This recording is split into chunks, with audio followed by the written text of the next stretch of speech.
Hello and welcome to Zero Hanger TV. We are breaking down 5 trade targets for Carlton, and to do that for me is Mr.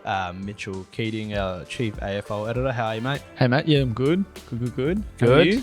Yeah, I'm good. Good. Keen to see who you think Carlton need. Their list is pretty good as it stands. They're right there in the mix for the premiership. So by the end of the year, what should they be targeting in terms of trade? Yeah, it's going to be some interesting moves for them. I think free agents would be the way to go, just given they don't really want to be coughing up any draft capital. They've got the 2 Camporelli boys coming in at the end of the year, and they'll need as many draft points as they can. So holding as many picks for this year as possible will be important, and they'll probably even add to their draft hand if anything. So free agents is definitely one area, or just cheaper options. And from a list perspective, we've probably looked at forwards, either medium-sized, small forwards, or half forwards as well. So just some options that can kind of help them from next year. You know, they missed out on Will Hayward, and that's probably a good kind of fit for them.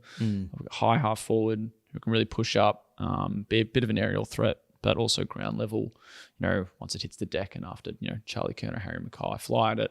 Who's there? They've got some small forwards in, you know, Jesse Mollop, Matt Owies, Corey Durden. Zach Williams has played there a little bit in recent weeks, but I think they would prefer some consistency at selection, and they're probably not getting that with a lot of those guys and what they're having to move around a bit. So just an out and out, you know, traditional half forward or small forward would be ideal.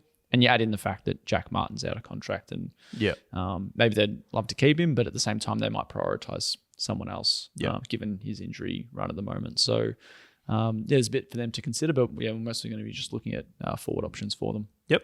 All right. So with that in mind, first one on the list is someone that was delisted by the Dockers not long ago. So Bailey Banfield. Yeah. So as you mentioned, cut and re-signed, which makes him eligible for a free agent just about every time he comes off contract, and that's the case this year.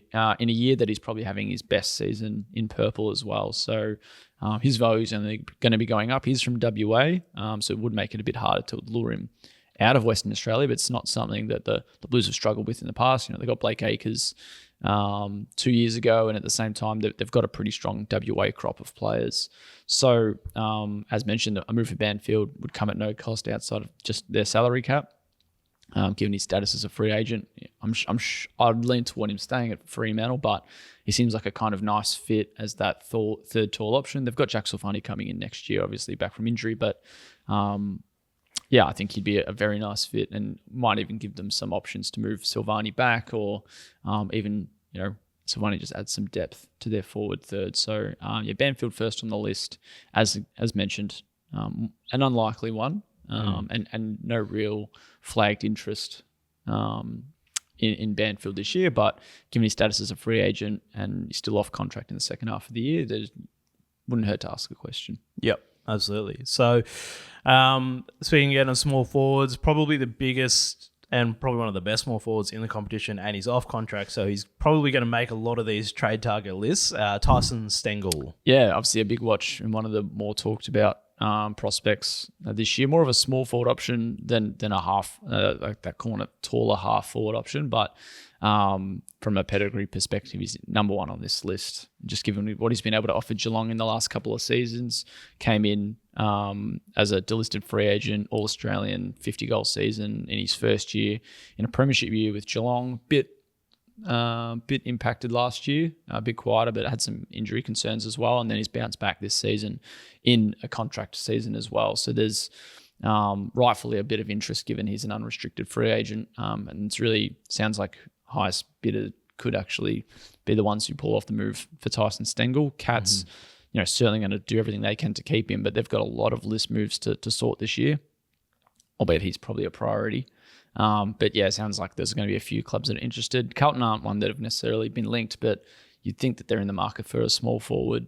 And he's probably the best on offer. And why wouldn't you make a move? You know, there's been talk that the Blues are kind of, you know, Blues players are happy to shuffle around their salary a little bit and push deals to more back-ended or front-ended to kind of open up space so they can help the club's list management plans.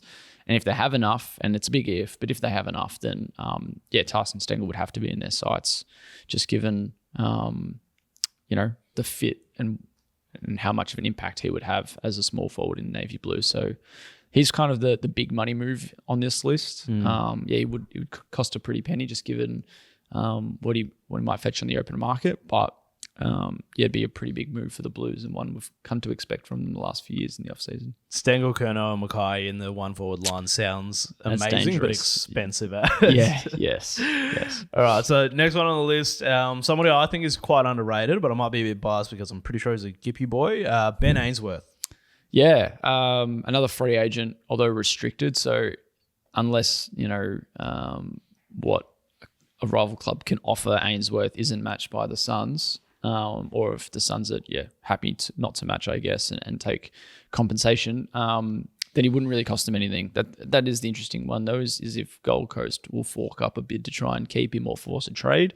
And in that case, I think Carlton would probably ease off any interest. But if there was some in Ainsworth, probably wouldn't come at the same price as a Tyson Stengle.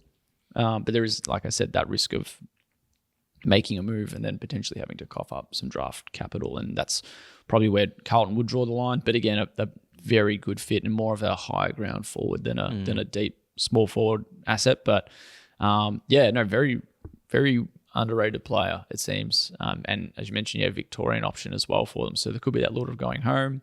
Again, they missed out on Will Hayward, so is he one that they look at a bit smaller, but certainly has a few very good qualities and a lot of them more of a ground level threat than up in the air like Hayward is. But again, a certainly one to consider for Carlton, but there'll be a few other clubs interested, you'd think. And if Carlton have the most salary cap space or the best offer is probably unlikely. It just depends where he would want to go, if he wants to be in a contending side and if he sees the Suns as one, or if you would return home and potentially look at a club like Carlton or Essendon, who are right up there at the moment. Yep.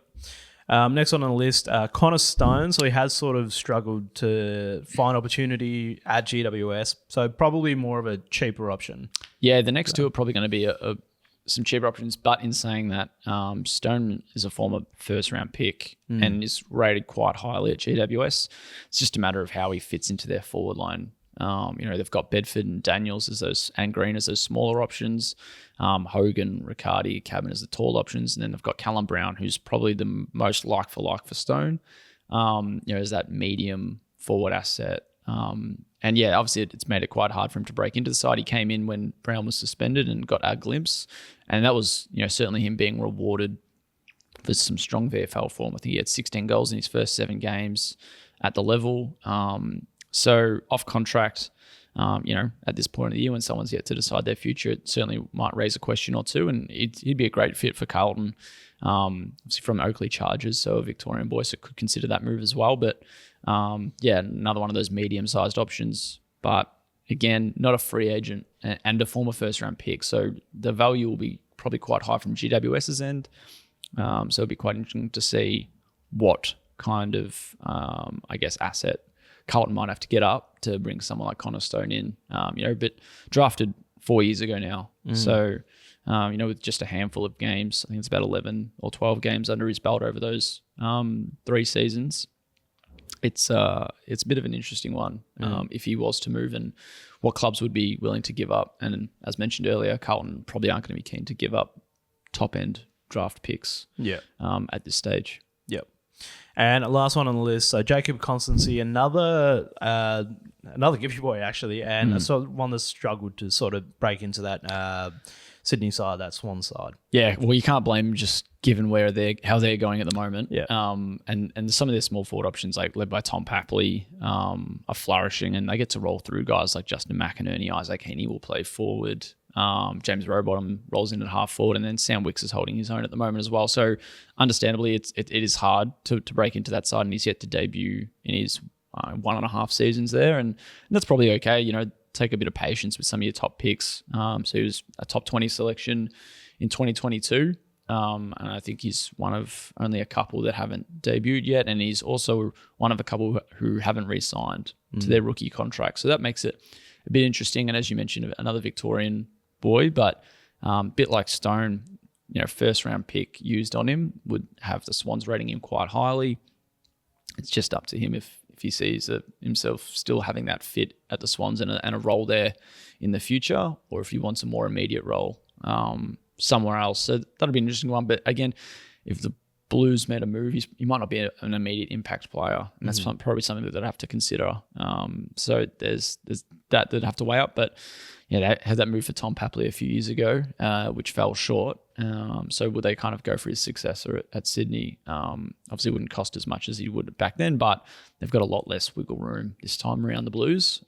So yeah, maybe more one for the future, less of an immediate impact player, but yeah, I think it's certainly a name that could be on their board. Yeah, so some pretty interesting trade target options there. Obviously, the Blues are going to prioritise getting those Camporelli boys in. So what do you think is the most likely scenario here coming into the end of the season? Yeah, well, it's you'd like to think free agents or the cheapest kind of bargain moves they can make. Yeah, like I said, their small forward stocks are strong. They just probably want to be getting a bit more out of the Durdens and Motlops at this stage. And Jack Martin injured at the moment doesn't help. So there's still a lot that they can work with what they've got, and they'd be pretty satisfied with their list at this moment. These are just some names that, if they want a fix in their forward line, then these are some ones who could come cheaply enough in a draft, I guess, view. Salary cap is a different story for some of them, but yeah, like you said, Camporelli boys are the priority at this point. They're pretty well set for now, and they probably want to stock up for the future. Yep. Absolutely. All right. Well, that's 5 trade targets for the Blues at the end of this season. So let us know what you think in the comments. I know that Carlton fans are pretty prolific online, so they'll let us know what they think. So thank you, Mitch. Thanks, Phoenix. Subscribe to the YouTube channel, and don't forget you can catch all the latest AFL news at zerohanger.com, the #1 independent AFL news source.